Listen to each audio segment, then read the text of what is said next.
មេស្រទុំបិទបាំងដោយពពកខ្មៅផ្លូវដែលដើរហាក់បីដូចជាវែងឆ្ងាយញើសដែលស្រង់រកស៊ីខាតបងទាំងកាយចិនរាយមីចង់បងក្រុមយ៉ាងចោកុំអាលអស់សង្ឃឹមព្រោះនាងគ្រាន់ជាមេរៀនជីវិតអ្នកជំនួយតែមានឡើងមានចុះទោះបីថ្ងៃនេះ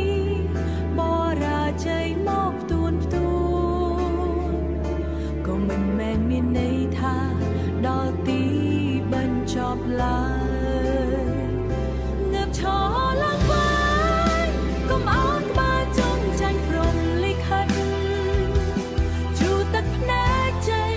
រួចរៀបចំចិត្តគុំនិនថ្មីការខាតបង់ថ្ងៃនេះគឺជាគ្រូដ៏ល្អក្នុងលោកី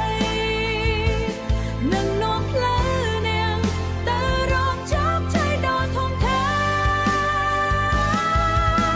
ងជឿជាក់លើខ្លួនឯងព្រោះនាងនៅមានដង្ហើ